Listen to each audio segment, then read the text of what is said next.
Today, we're going to get right into one of the most fundamental building blocks of the English sentence. We're talking about the noun. And you're probably thinking, okay, I know what a noun is, person, place, or thing.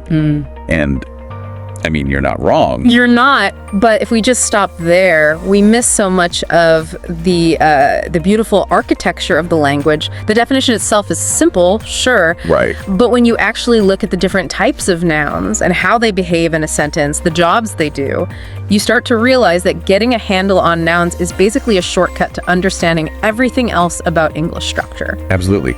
And that's our mission for this deep dive. We're going to use the material you sent over to move past that simple definition and get into some real grammatical insight. We'll categorize, the entire universe into 5 noun types. Sounds ambitious. A little bit. And we'll get into those tricky plural rules and finally connect all those common words to unique, proper names. And I think we have to start with their function, the why it matters part.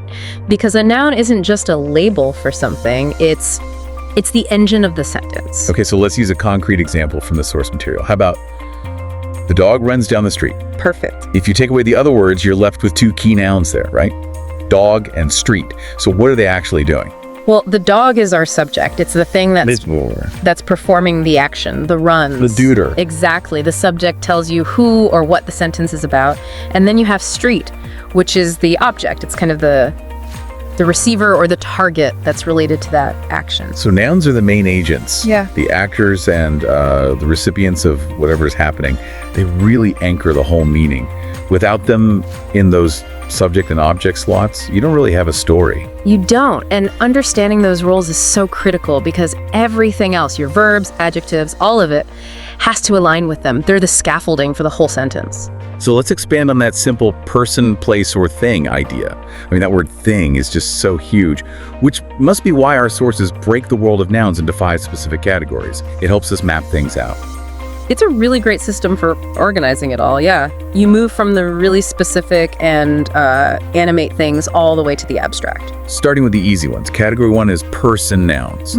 So this covers, fireman, bus driver, man, woman, girl. Pretty straightforward. Yep. Then category 2, place nouns. These can be really specific, like New York or America, but they can also be vast, like space or even outer space. So it's not just a dot on a map. It can be a whole conceptual area. Then we have category 3, the familiar animal nouns, so dog, bird, cat. And that brings us back to that giant umbrella category, number 4, thing nouns. And these are defined by what they're not. They're not people and they're not places. Ah, right. And this is where the material makes a really subtle, but I think a very helpful distinction. It separates non-living objects, like a pencil or desk, from living things that aren't animals or people, like an apple. That's interesting. It shows how the grammar itself tries to sort the biological world. Yeah. But the last category, number 5, this is the one I find the most fascinating. It just throws out the rule that a noun has to be something you can touch. We're talking about feeling nouns. This is where it gets really deep. We stop treating the noun as just a label for something concrete. Nouns like love, hate, anger, joy, they're abstract concepts, they're internal states. Things you can't exactly touch. You can't, and yet grammatically they function exactly like a tangible thing does. You could say anger consumed him. Suddenly, anger is the subject doing the action.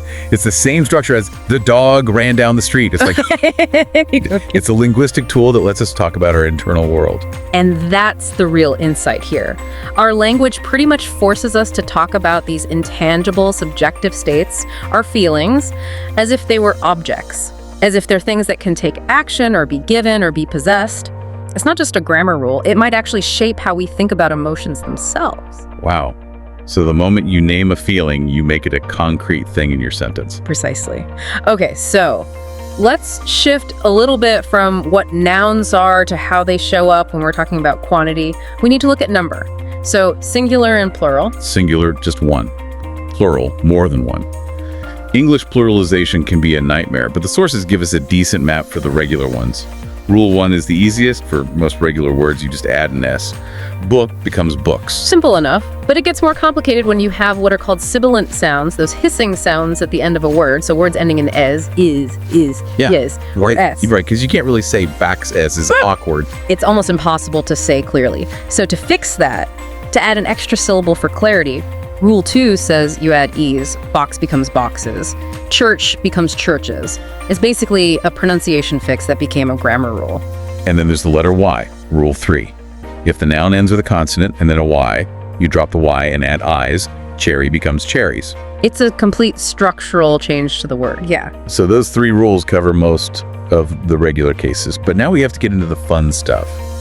The irregular plurals. Right, and these are irregular because English borrowed words from all over the place, like Old English or Latin, Right. and just kept their original plural forms. So we don't say man or foots. We say man and feet. Or think about some of the more academic words from Latin or Greek. You have stimulus becoming stimuli, or criterion becoming criteria. These aren't just random exceptions. They're like little historical artifacts in our vocabulary.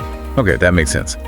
So now that we have the roles, the 5 categories, and how they change form, let's look at how we classify them based on specificity. This is the whole common versus proper noun thing, plus that essential shortcut, pronouns. This triad is all about how unique a noun is. We can start with common nouns. Good. These are your ordinary, generic, non-unique things. A man, a woman, a desk, a city. There are millions of them, which is why they don't get a capital letter. And then, in total contrast, you have proper nouns. These are for unique, specific names. The source uses great examples like George Washington or Cleopatra. The second, a noun identifies one single specific person, place, or thing. It becomes proper. And the capitalization is the big signpost, right? When you see the Q and E capitalized in Queen Elizabeth, you know immediately we're not talking about just any queen. Right, a specific one. It signals that uniqueness. And that leaves us with pronouns. These are the stand-ins. They're functional nouns that take the place of another noun that you've probably already mentioned. They're a linguistic shortcut, really. An essential one.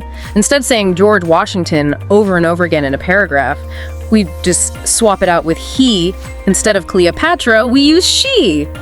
It stops you from sounding like a robot and keeps the story flowing. They really are the ultimate efficiency tool. Okay, so we stacked up all these rules. Let's put them to the test with the 2 exercises you shared.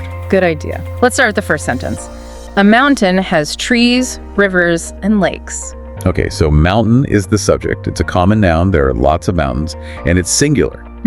Then the objects, trees, rivers, and lakes, they're all things. They're not specific, so they're all common nouns, and importantly, they're all plural. A pretty straightforward use of the rules. It is. Now, the second exercise makes us deal with that proper noun rule. Queen Elizabeth sat on the bench. Ah, okay. Queen Elizabeth is the perfect example. It's a unique name. The capital letters on both words tell you it's a proper noun, and here we're talking about one person, so it's singular. Exactly. And then you have bench. Just a normal piece of furniture. It doesn't need a capital letter, so it's a common singular noun, and it's acting as the object here. So these exercises really show that you're just looking for specificity. Is it one of a kind or one of many? That's the core distinction. And that brings us to the end of our deep dive. We started with that really simple definition, person, place, or thing. And we ended up seeing that these words are actually the critical engines that drive meaning and structure in pretty much every sentence we speak. I think the main takeaway is really structural. We saw how nouns set up the whole subject-object relationship. We explored the 5 categories, including that really profound abstract world of feelings. We broke down the mechanics of singular and plural, and we classified them by their uniqueness. Common, proper, and pronouns. If you master the noun, you've basically mastered the sentence. And as you think about how all of these pieces fit together, I want you to remember that strange grammatical quirk we found. The fact that English forces us to treat our most abstractional states like love, anger, hate, in the exact same way we treat a solid, touchable object like a pencil or a desk. They can all be the subject or the object. So think about this. Does the rigid structure of our grammar inherently objectify our emotions? Does it turn them into these measurable, movable things just because the architecture of our language demands it? That's something to mull over until our next deep dive.